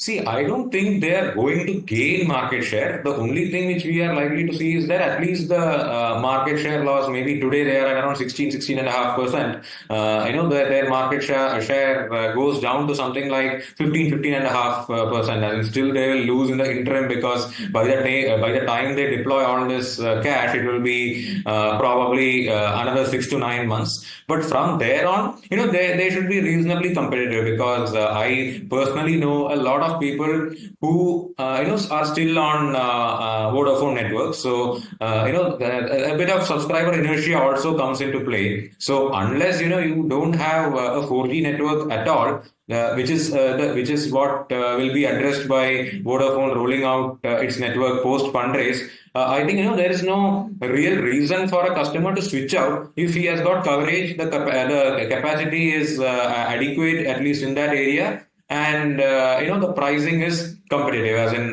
we are talking about the entire industry taking fairly uniform tariff hikes. So the relative competitiveness in terms of pricing of one player versus the other doesn't really change much. Yeah, very lastly, while you're constructive on Vodafone Idea, and you've told us your reasons for it, across the telecom sector, in an order of preference, if we had an option to buy 2 telecom stocks, which ones would those be, and how would you allocate your capital? So I would be most positive on Bharti Airtel and Indus Towers. So if I have to hypothetically allocate 100 rupees, I will put 60 rupees on Airtel and 40 rupees on Indus Towers. And nothing on Vodafone Idea if it was a choice between Bharti and Indus Towers, right? So since you said 2 stocks... No, exactly what I wanted to hear. So you like Vodafone Idea, but you prefer Bharti and Indus Towers? Because Indus Towers is a safer way to play the Vodafone play. And Bharti Airtel, when the industry tariffs go up, Bharti Airtel will also be a significant beneficiary. And also, if there is going to be an AGR release, that will come to Bharti Airtel also. So, that is a it is a safer way of playing the same story of tariff increases, AGR relief, and whatever revival we are going to see with Voda. That's great perspective. That's exactly what we were looking for, Balaji. Thank you for joining us. So that's the view coming from IFL. While they're constructive on Vodafone Idea and they've got a price target of 19 rupees, Balaji, who tracks the telecom sector, is very clear that if he had to pick one in the sector or 2 in the sector, it might not have been Vodafone Idea. He would go with a safer bet like Bharti and Indus Tower, which could be a proxy to maybe Vodafone Idea. But for now, that's the trade coming in. The market, Indus Towers is up 2.5%. The markets also, we can quickly pull them up and see what's happening. Would give us a sense of the recovery on the street. It's not too bad. It dipped very briefly below 21,800, but we very quickly recovered from that to trade at 21,850 odd on the index. 0.7% off. The breadth is improving. I think that's what bulls may be taking heart from. If we can quickly see what the VIX is getting up to. Remember, volatility has been jumping over the last 4 days while the markets have been declining, and that's up 6%. So the India VIX continues to jump up in trade. So Niraj, before we're going to break, anything that you've picked up? It looks okay, I guess, for the street. The breadth is weak. Rather, the breadth is improving, but the benchmark still under some pressure. No, just as we hit the break, though, Balaji believes it's Bharti I think that's and this thing. That's a good takeaway, though, but right? GQG says that, hey, I have the option of putting money in Bharti, Indus and Vodafone, and I'm choosing Vodafone. But we are going with retail investors over 100 rupees. And if you have that 100, 60 in Bharti, 40 in If you believe IFL, yes. By the way, Tata.com, the biggest loser on the Nifty mid-cap 150 this morning, down about 4.5%, nearly 5%. Their numbers left some to be desired as far as the street is concerned, and that's seeing a bit of pain. We'll take a very short break. On the other side, we're getting your perspective on phase 1 of elections. They kick off from today. Why is this phase important? What does it mean for the markets? All the top voices, all of that after the break.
All right, the dance of democracy begins. The 2024 elections officially kick off today with phase 1. What's happening in phase 1? You'll see polling in 102 out of 543 seats, so nearly 18-19% of the seats in the total election go to vote today.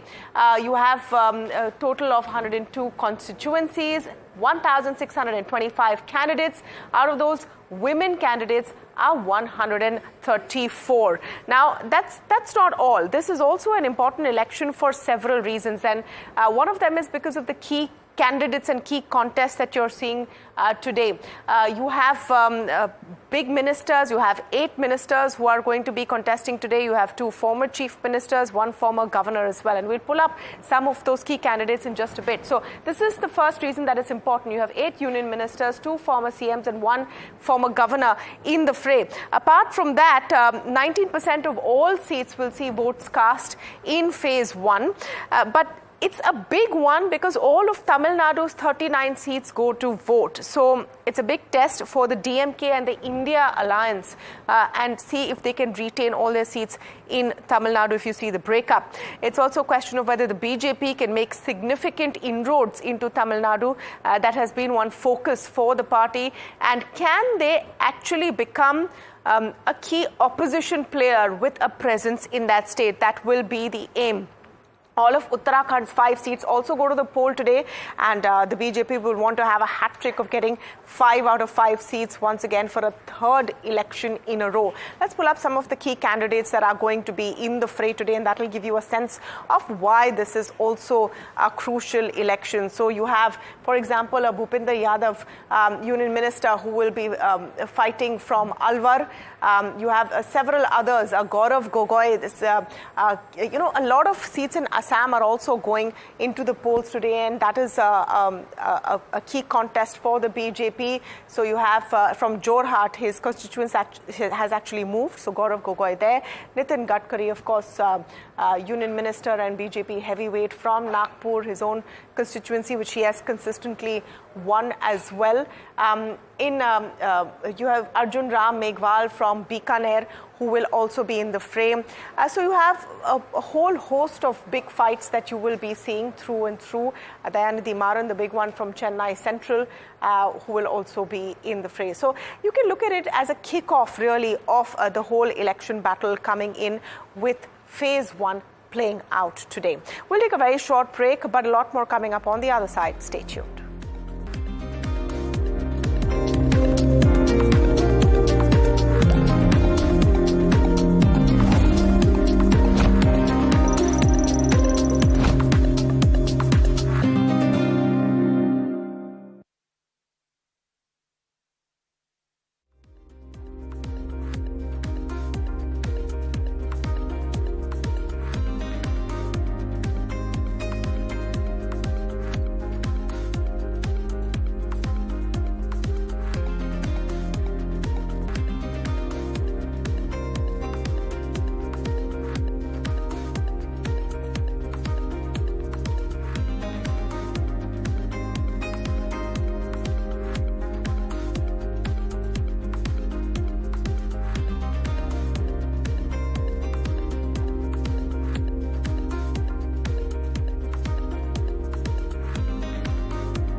HDFC Life has ended quarter 4 and the reported numbers, at least the top line, bottom line numbers, and the bottom line in particular higher than estimated. The question will be that after the declines seen on the APE during quarter 4, while the VNB margins have remained stable, but that a lot of this, including growth, was also account of some policy changes that have happened at a country level. Does FY25 become a growth year in a meaningful way yet again? I think those are the questions that we will pose to Ms. Vibha Patilkar. She joins us right now to talk about the quarter gone by, the year gone by, and what does that base mean for the year ahead. Ms. Patilkar, great having you. Thanks for joining in. I have the basic numbers with me. Just wondering if what has been your first comment on how did you see the quarter and the year gone by, and also for a quarter, the annualized premium equivalent, has that shown any kind of an uptick after the declines in quarter 3, and have we seen stability in the VNB margins? Yes, thank you, Niraj. Absolutely. We ended quarter 4 a lot better than what we had hoped for. And I'll just deconstruct the numbers for you. We had guided right at the end of last year, FY23, that due to tax changes and the withdrawal of tax-free status of policies above 5 lakhs, we did get an additional or incremental level of premium of around 1,000 crores, which is what we had said at the start of the year. So if I were to back out that incremental 1,000 crores, our EPI in quarter 4 standalone grew by 20%, and on a full year basis, our EPI grew double digit, which is what we had guided for, which is 11% growth.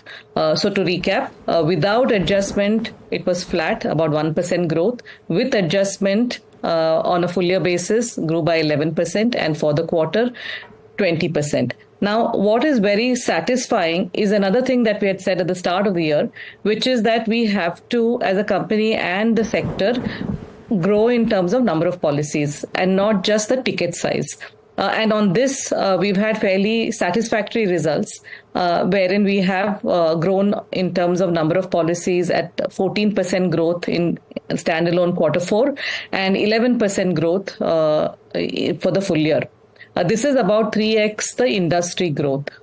So all in all, to your question, because of this base, and in a way it is base reset, we have successfully navigated through a fair bit of turbulence and well poised to again catch the kind of growth that we think should come through in FY25.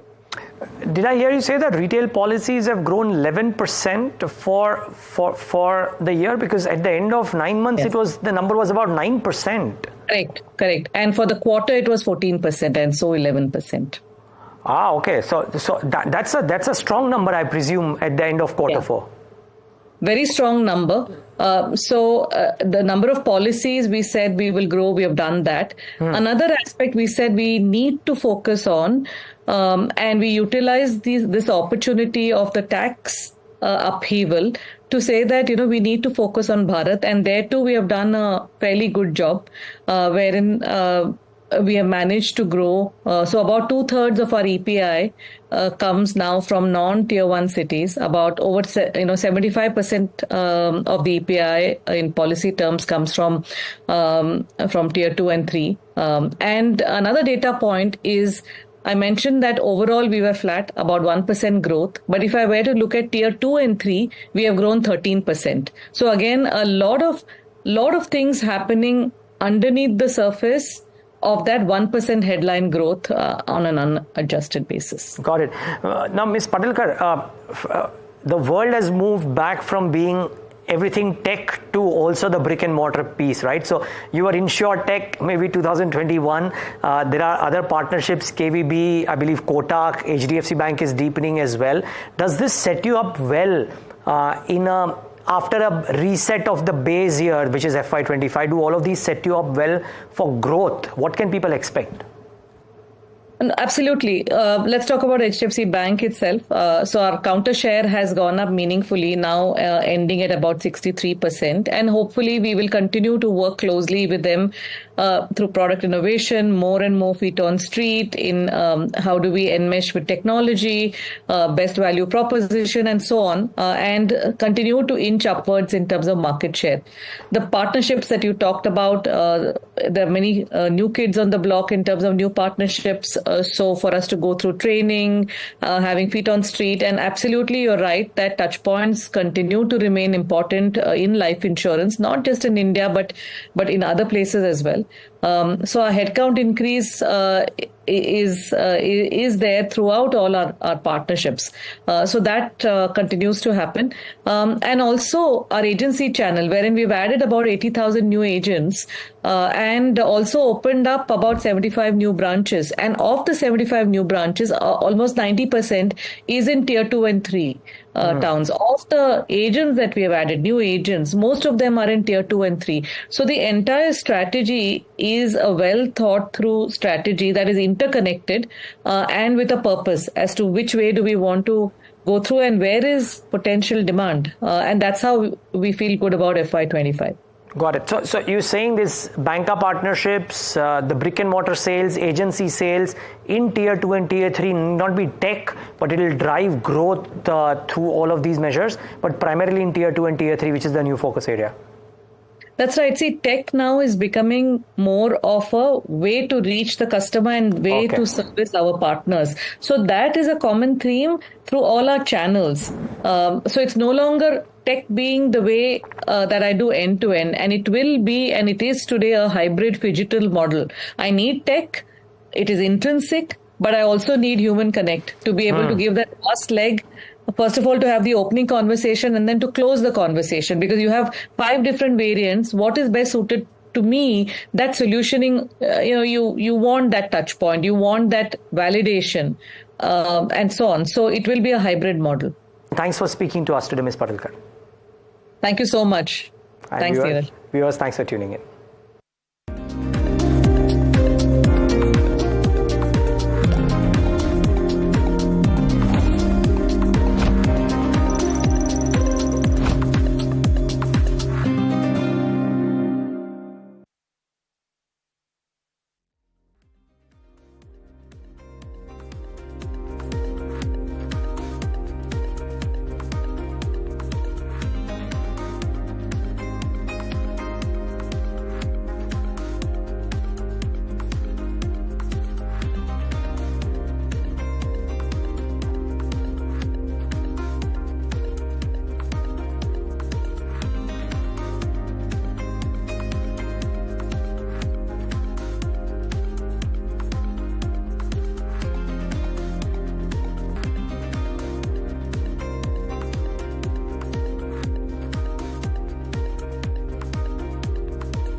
Hello, welcome to NDTV Profit. I'm Niraj Shah. Quick check at what the markets are doing, just to get a sense of how the indices have shaped up. Because remember, the news flow is for lack of a better word, all over the place, and it will continue to remain choppy and volatile. Must say the index is so well behaved, just about 0.5% lower in trade. So exceptional showing in some sense for the Nifty in the session today. The broader end of the spectrum should come up. The advanced decline should come up on your screen for a moment, just to show you what's happening there. So the mid caps stay subdued, 1.2% lower. I reckon the small caps would probably be the same, about 1% lower. Off the lows of the day, must say, because there was a big dip at the start of the trading session. The market breadth should come up on your screen, would be adverse. The question is how adverse, and that's kind of stayed about 1:5 in favor of the decline. So that is not surprising at all. What's holding out? There is some strength in force motors in the session today. Indus Towers for a second day in a trot continues to do well. So that's up about 3.5% in trade today. Cochin Shipyard, D-Mart are some of the names which are holding out from amongst the larger pockets as well. I think capital market related plays, be it NAM India, be it Anand Rathi, I think some of the brokerage stocks, all of them seem to be doing okay as well. But thanks for tuning into Talking Point, and the case for the chat for the show today obviously centered around geopolitics and whether the geopolitical concerns will weigh in on risk assets in a meaningful way or not. Will oil spike enough to hurt macros within India? And we will at some point of time in the show talk about IT in great detail with our guest, and never mind the corrective moves that we've seen thus far because of the lack of positive commentary. Does IT remain an avoid? Pose all of these questions to Nirav Sheth, CEO Institutional Equities at Emkay Global Financial Services. Nirav, great having you as always. Thanks for taking the time out. I hope all is well. Thank you for having me, Niraj. Now, the pleasure is ours, Nirav. Nirav, what do you do in a scenario like this, which is as fluid as it is right now on the geopolitical front? Well, Niraj, over the last several years, I don't think that we've ever invested in a market where, you move from one concern to another concern, right? You always need to be cognizant of what can impair the structural growth story or inflation outlook or your interest rate outlook. And many of the cases is not very easy, right? The way to look at it is, there are two things that has happened, right, over the last, maybe a fortnight or so.